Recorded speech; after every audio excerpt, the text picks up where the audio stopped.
Francesco Perini is a professional guide and a museum curator who has lived in Húsavík for several years. He has studied tourism on a university level and knows all aspects of this global phenomenon which unites traveling, culture, food, nature and hospitality. His presentation tonight is called Heritage Interpretation: How to Try to Change the World Through a Tourist. Francesco, the stage is yours.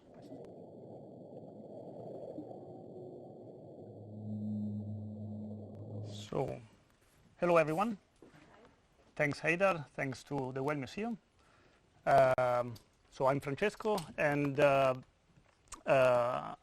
be honest, I feel a little bit out of place because I'm the only one not expert in Wales. But I will try to do my best to talk to you about something a little bit new to me as well, because I'm now halfway through my like a master course I'm following in heritage interpretation.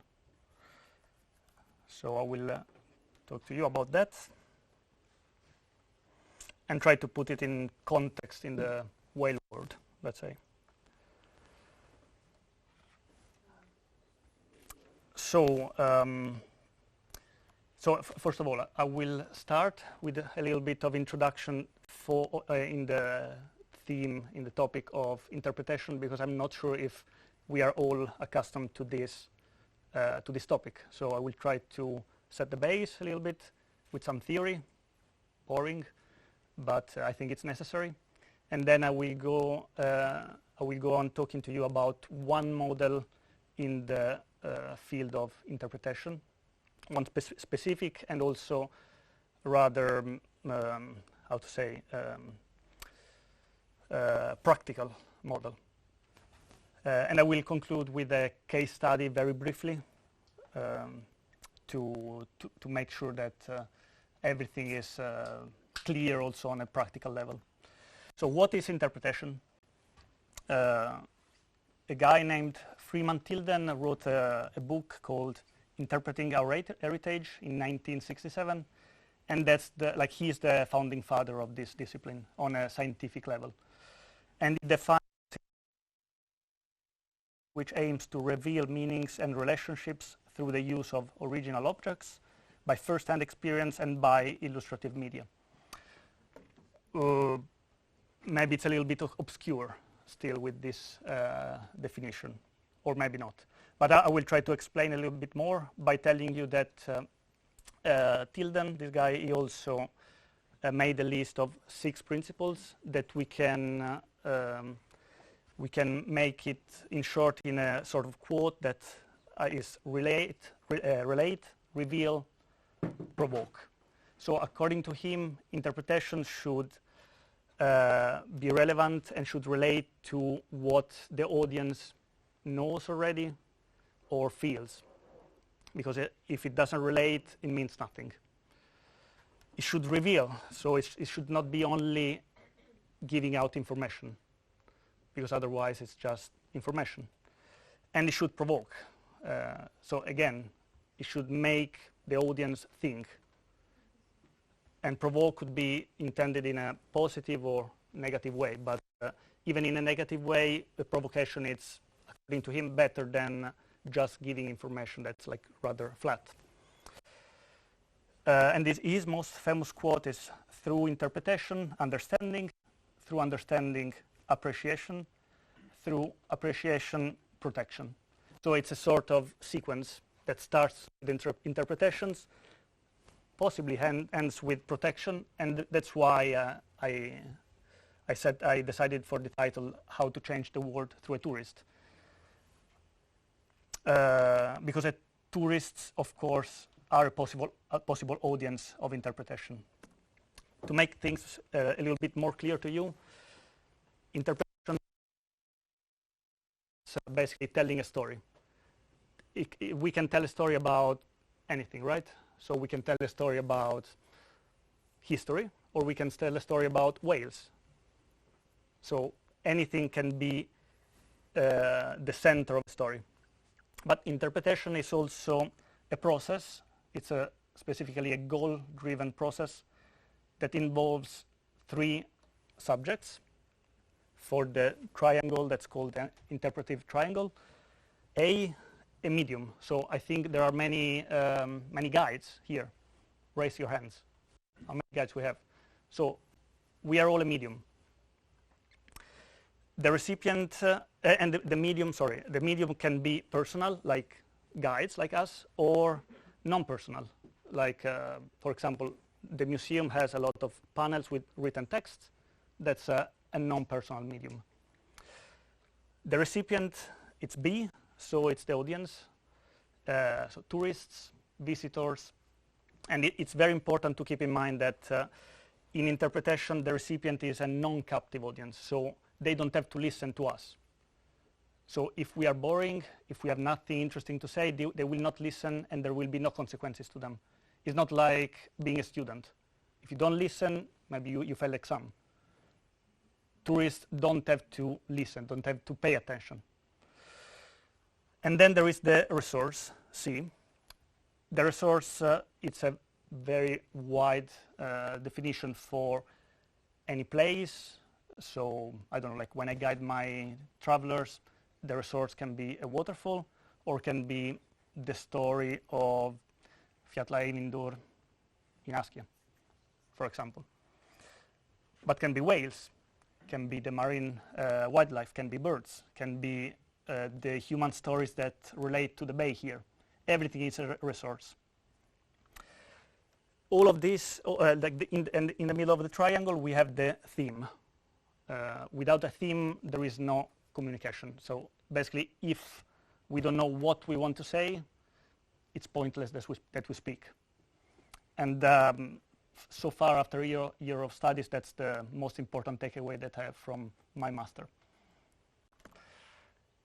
But I would like to go a little bit more in depth into the goal-driven process, and then we go over to the theme. Goal-driven process means that there is a process that requires planning. So in this planning, we have to pay attention and consider what is the resource we have and what is special about it. We have to know who the recipients are, because if we don't know who we have in front of us, we are missing a step. And then we need to choose how we want to communicate. It's through, for example, for a museum, could be through models of whales, could be through images, could be through text. What's the best way to transmit a message? Every time is different. But most important, we need to know why we want to communicate. And the why, it's our goal. That's why it's a goal-driven process. The goal, it's a wide concept that is declinated into objectives. And these objectives, ideally, they are SMART, so they are specific, measurable, achievable, relevant, and time-bound.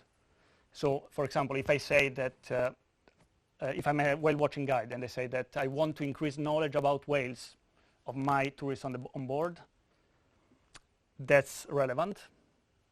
It's time-bound because it relates to one tour, but it's nothing of the rest, because we don't know how, if we can achieve it, we don't know how much we want to increase the level of knowledge, and we cannot measure. So we want like a SMART objective from that point of view could be, I want to increase by 50% the knowledge of whale watchers about the diet of whales, for example. So I'm setting something specific that I want to work on and focus. The objectives can be learning, so about like the example I just made, but they can be also emotional, so they can relate to how we feel about their source. So about whales could be that after the tour, the majority of people will care for whales, for their well-being. And the end game of interpretation, like we said, so here it's protection, right? So how do we achieve protection? Through a change in behavior. So again, taking the example of the whale watching tour, after the tour, I don't know, 50% of the 50% more of whale watchers will avoid throwing garbage into the ocean. That's a change in behavior that we achieved through learning, appreciation, and then change in behavior. So when objectives are met, goals are achieved, then the interpretation becomes successful. One model, and the one that I want to talk to you about, is the TORE model, or T-O-R-E, developed by this guy, Sam Ham. Very interesting book. I recommend it to you. It's very easy to read. It's not academic at all. It's very, very easy, and there are a lot of interesting aspects. So according to Sam Ham and the TORE model, interpretation must, first of all, have a theme. That we already mentioned in the previous slide. Must be organized for easy processing, must be relevant, and must be enjoyable. So let's start with the O, so organized. So if let's say a communication, if a story is not organized, if it doesn't have a beginning, like if the plot is not easy to process, then it's not easy to follow. And we said that audience is not non-captive, so they don't have to listen to the guide. So if it's too hard for them to pay attention, they will not pay attention. Also, in the logical train of thoughts, we usually present more than one idea or theme, because unless we are talking about something very specific and very small, there is more than one theme. In this way, in this case, we have to consider that there are researches and studies that demonstrate that the average mind of a human cannot keep pace, cannot process more than 4 or even 3 ideas, themes at the same time. So if we make a theme too complex, it will be, even if well organized, it will be hard to follow anyway. Then it must be relevant interpretation. And to be relevant, there are 2 aspects. One is that the interpretation must be meaningful, must make sense to the audience. So meaningful means that the audience is able to connect with something that they already know. In this way, technical terms don't help, because they are sort of a barrier between the audience and the meaning. And that's why it's important to bridge an unfamiliar word to things that the audience most likely know. I put this picture here. Probably most of you have seen the pseudo-curators in School of Study, in Mivat. And they are not, I can tell you, because I've been there with like tens and tens of groups, they are not an easy geological phenomena to explain. But mainly with Italians, because I'm Italian, when I talk to them and they explain that they are formed in the same way, more or less, that it happens when you boil tomato sauce for pasta. You know, you have all this, it immediately clicks. Because that way I bridge this unfamiliar world of geology and pseudo-curators that I mean, most of them never saw and will never see after this place, to something they know very well. Or, for example, there is a term that I think it's, let's say, while watching guides, you have a group of 50 on your boat, and there are 30 Spanish, 20 Italians, I don't know, something like this. And you mentioned the term fluke. How many of them will understand what it is? Almost no one. So it's pointless that you show that you know your stuff if it makes no sense to them.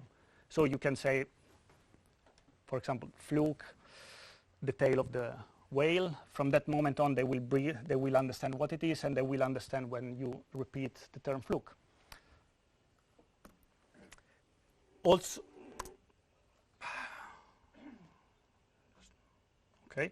Also, to be relevant, interpretation must be personal. And it's very hard to be personal when you have a group like 50 people in front of you. How can you talk to personal things to all of them? to people that you don't know, right?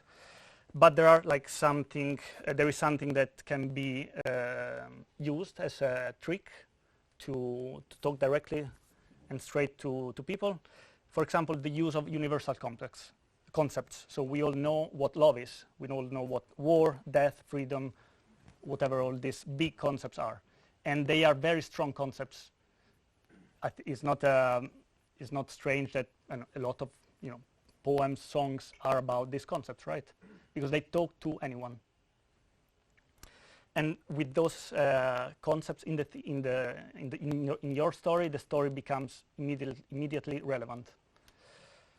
But also, a good trick is to refer to the audience. So, for example, if I'm talking you about the pseudo creators, and then I say, for example, it's like Haydar, and then I bring the name Haydar in, he will follow me for the rest of my talk because it feels called in. And also self-referencing, it's important. So, for example, just think about last time that you did this. And then the audience becomes a little bit active already because they have to think about their last time that they did something that they do probably in their daily life. So, but also labeling, it's another trick which is quite effective. Labeling means when you label in a positive or negative way a group of people. So, for example, labeling could be, if I tell you, the people that care for whales would never do this. When you hear that, you will immediately feel in that circle that I created or outside that circle. And what I'm telling will become immediately relevant because you will feel involved. They are basically telling you, rebels, people that want to change the status quo, will change the world. And then there is a question that they don't ask, but it is, are you one of them? If you are one of them, buy Apple. That maybe doesn't make sense, but we are not here. But the advertisement works because with this they are not selling a MacBook or they're not selling their iPhone. They're selling an idea. And maybe some of you watched, for example, V for Vendetta. Ideas are bulletproof. They are much more powerful than anything that you can touch. So that's why they are different from other, computer companies, computer makers. And this is also extremely personal to any of us. Maybe we can disagree, but it's not irrelevant to us. It's personal because they talk about changing the world, about being crazy, about being different. These are all universal concepts. And that's why this kind of communication works. I mentioned the idea they are selling here. That's also the theme. But before going there, quickly about the interpretation being enjoyable, which doesn't mean that what we say is funny or lighthearted. It can be also very dark. But it must match what the audience think, the audience idea of having a good time. Because again, our audience is non-captive, so if they don't enjoy what they read or listen, they will not pay attention. And there are also here some techniques. For example, an informal atmosphere helps. Showing cause and effect is very helpful because when we understand cause and effect of things, we feel smart. We feel that we are understanding the structure of what we hear, what we are listening to. Human stories are extremely relevant to anyone because we are humans. So if we talk about whales or some human story related to whales, that's always more relevant to humans because we are humans. But on the other hand, it's even possible to use whales to create an unusual point of view. So for example, we talk about the migration of whales, how they move around the world. We can talk about it like in general, or we can use the perspective of one single whale that we don't know in particular, but we just make up a name and talk about it. Or focusing on an individual. Like, I can explain to my travelers that roughly it takes 2 weeks for a drop of water to drop of melted water from the glacier to go from the glacier to the sea. But then if I tell this story from the point of view of the drop of water, it's more interesting than if I just say that it takes 2 weeks and it's a long journey. I can, I don't know, create a sort of adventure of water that takes 2 weeks to go to the sea, and I don't know, explain all the places and things that it encounters. And that makes usually communication more enjoyable.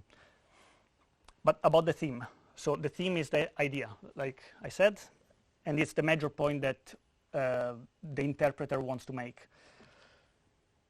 Also, the theme is the answer to the question, so what? And that's like when us, like guides, speak and tell a story. At the end of the story, we should always ideally have in mind this question, so what? So why am I telling this? What's the reason? What's the idea that I want to give to my audience? Because with no theme, with no idea, then the communication can be organized, so easy to process, can be relevant, so can talk, can be meaningful to people, can be enjoyable, but it's simply information or infotainment. It's not. It doesn't change the word, to make it an exaggeration. It doesn't create this sequence that cause behavioral change. But also the theme, it's very helpful because it guides us to select what we want to include in our speech. Because there are so many things to talk about when we have whales in mind, for example. Can we cover the whole spectrum of things in 15 minutes? It's impossible. So depending on what we want to tell people, we sort of select the pieces of information that we give, always ideally. The theme also is not the topic, because the topic is the subject, the theme is the idea. So whales can be the topic of the conversation, of the communication. The theme can be that if we don't save the whales, I don't know, the ocean environment will collapse, for example. And there are a few also techniques about how to craft a strong theme. So it must be simple and easy to process. So usually 1 sentence or 2 maximum. Short, up to 20 words. No fancy language, no fancy phrasing. Should be thought-provoking, so it must motivate the audience to know more about what you want to tell them. Should be relevant. We already talked about that. And also is not something that we say is not the moral that it's the moral of the story, but we don't say it expressively. So it doesn't make any difference if we phrase it in a fancy way or not. What it matters is that it's easy to process. Last two slides. It's about this case study. You can find it online. It's about the Whale Watching Center in Oregon. They made an interpretive plan, so it's basically this sort of document that some interpretive places make before building something new, developing a new kind of interpretation. And there are many goals, many objectives. One goal, for example, goal number 1 is to protect and conserve gray whales while using them to provide recreational, interpretive, and educational experiences. It's quite broad as a goal, but goals are like this. But I wanted to point out and ask your opinion about these objectives 1, 5, 1, 6. So one objective is to increase inappropriate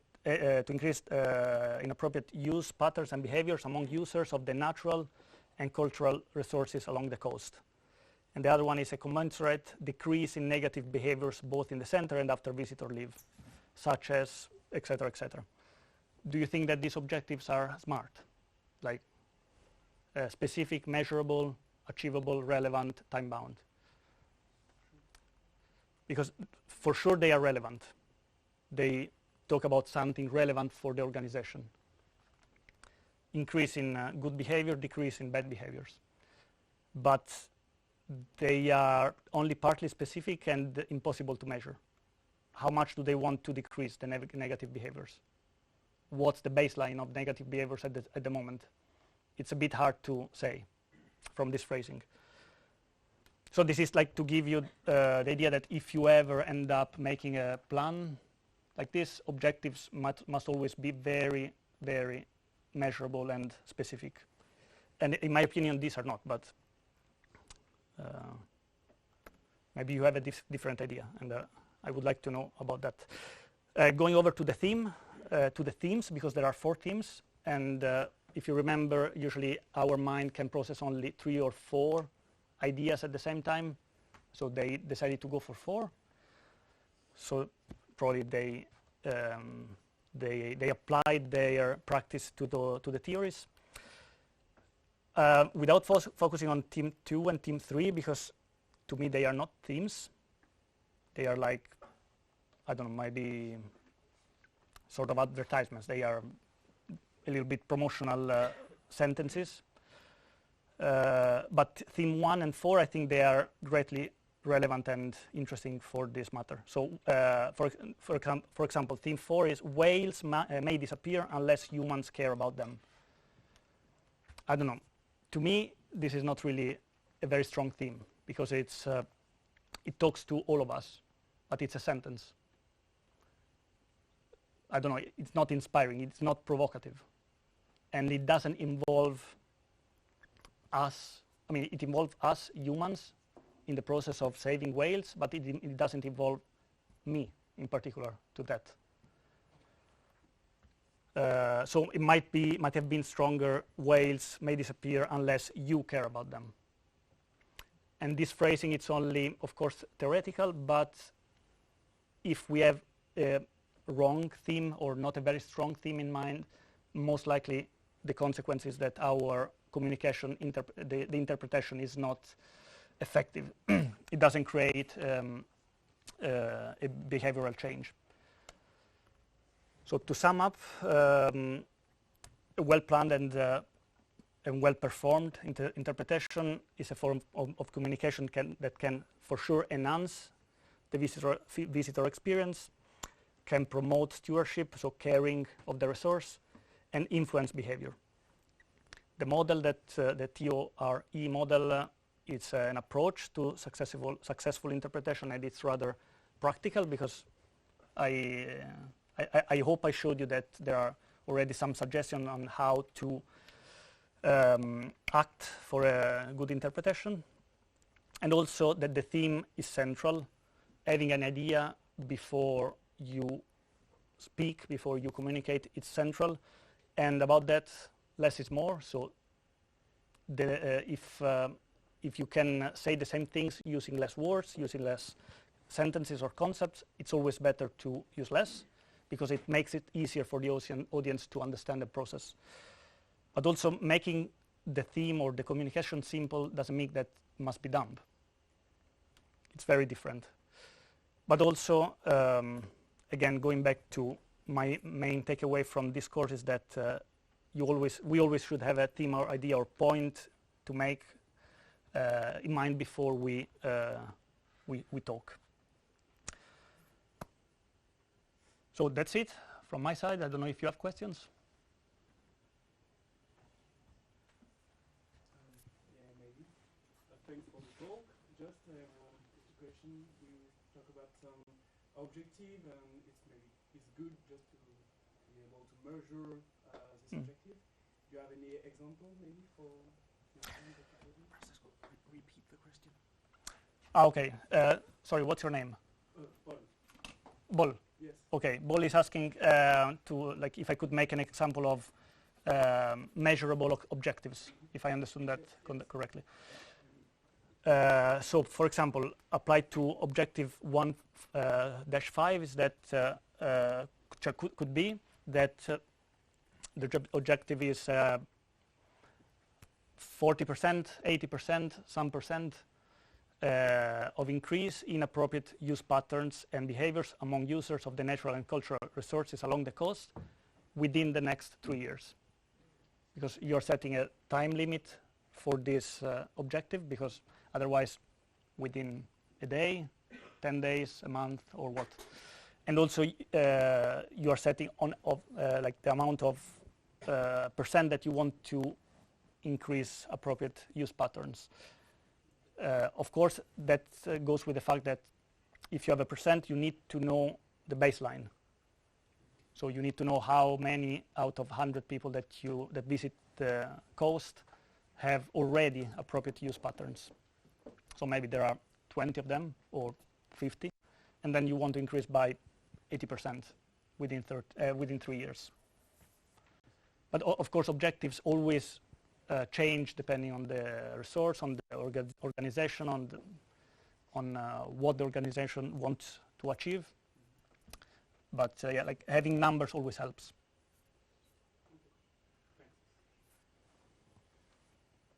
All right, thank you.